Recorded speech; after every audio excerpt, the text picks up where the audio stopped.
कानून के खिलाफ ये जलसा किया गया है इमारती शरीयत के जरिए। मैं सबसे पहले जनाब फैसल रहमानी साहब और इमारती शरीयत के सभी जिम्मेदारों को मुबारकबाद पेश करता हूँ कि अच्छा जलसा कामयाब उन्होंने कराया। और उसके साथ साथ मैं आप सब लोगों का जो यहाँ पर पटना पूरे बिहार के लोग इधर ले ना भाई, लोगों को लगे हजारों लाखों की तादाद में तशरीफ लाए। और आपको ये समझना होगा कि ये जंग न सिर्फ फैसल रहमानी साहब या जियाउर्रहमान पर की नहीं, बल्कि इस मुल्क के तमाम मुसलमान और हक और इंसाफ पसंद लोगों की ये जंग है। और जिस तरह से मैं देख रहा हूँ कि हमारे बुजुर्गों के साथ नौजवान तबके के अंदर जो जोश और जज्बा है, उसके ऊपर मैं एक शेर पढ़ करके अपनी बात को शुरू करना चाहता हूँ कि उकाबी रूह जब बेदार होती है जवानों में, उकाबी रूह जब बेदार होती है जवानों में, नजर आती है उनको अपनी मंजिल आसमानों में। नहीं तेरा नशेमंद गजरे शाही की गुंबद पर, तू शाही है बसेरा कर पहाड़ों की चट्टानों पर।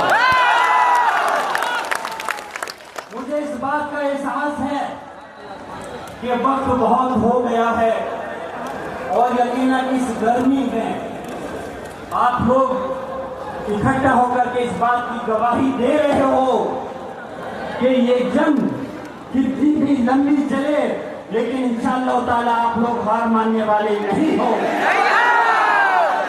और कैसे हार मान लें, मैं पूछना चाहता हूं, ये जमीन वक्फ की जो हमारे बाबा और अजदाद ने हमारी कौम के लिए नहीं, सिर्फ इस मुल्क की फलाह बहबूदी के लिए दान की थी, ये सरकार के द्वारा दी हुई भीख नहीं है, ये हमारे अपने बुजुर्गों के द्वारा अल्लाह के नाम पे दी गई जगह है।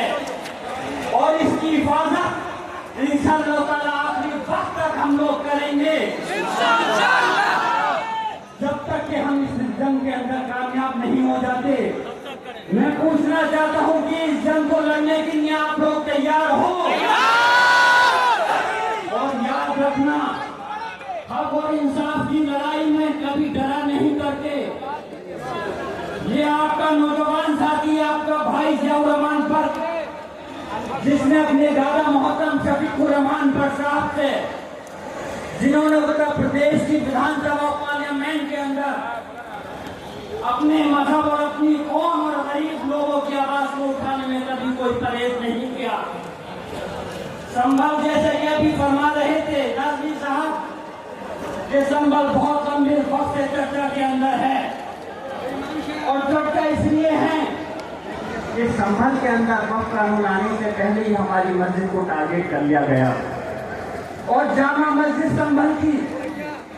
हमें ये याद रखना चाहिए कि सिर्फ बिहार या उत्तर प्रदेश या हिंदुस्तान नहीं, पूरी इस दुनिया, पूरे आलम के अंदर जहाँ कहीं भी मस्जिद है वो अल्लाह का घर है और इंशाअल्लाह ताला उसकी हिफाजत करना आपकी और हमारी जिम्मेदारी है।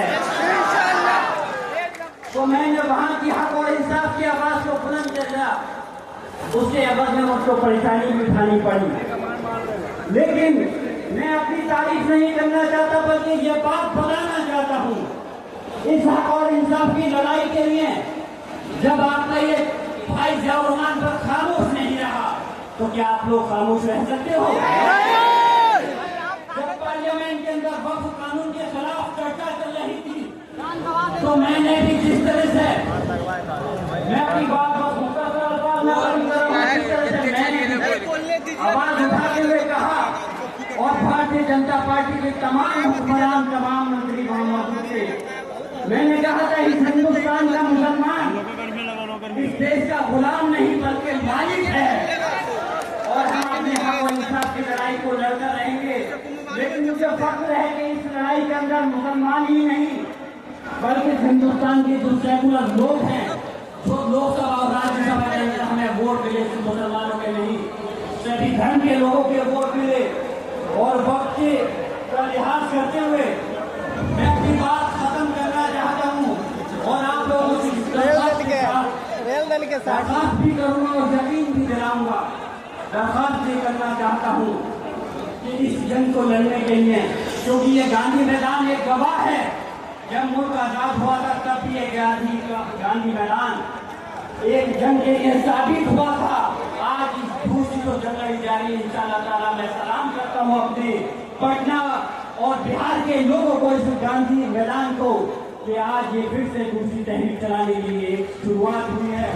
और मैं अपनी बात इस चीज के साथ पसंद करना चाहता हूँ कि आप लोगों को ये यकीन दिलाते हुए कि जियाउर-रहमान पर अपने पूरे इस मुल्क की लड़ाई के लिए, हक और इंसाफ के लिए जहाँ कहीं भी जरूरत होगी, यकीनन पिछली बार में बिहार में आवाज नहीं हो पाएगा, लेकिन हम अमीर शरिया और जो भी तहरीक चलाई जाएगी इंशाअल्लाह ताला पूरे मुल्क के अंदर हर वक्त आपके दरमियान में हाजिर रहूंगा। इसी के साथ अपनी बात को खत्म करता हूँ कि अब फकत शोर मचाने से कुछ नहीं होगा।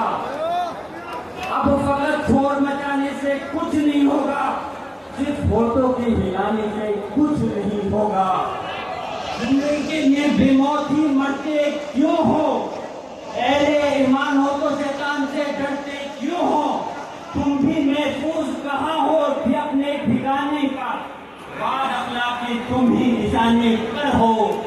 और मेरे आवाज से आवाज मिला दो कि इंकलाब जिंदाबाद, इंकलाब जिंदाबाद। ये वक्फ कानून वापस लो, वापस लो, वापस लो। वक्फ कानून वापस लो, वापस लो, वापस लो। शुक्रिया, खुदा हाफिज़।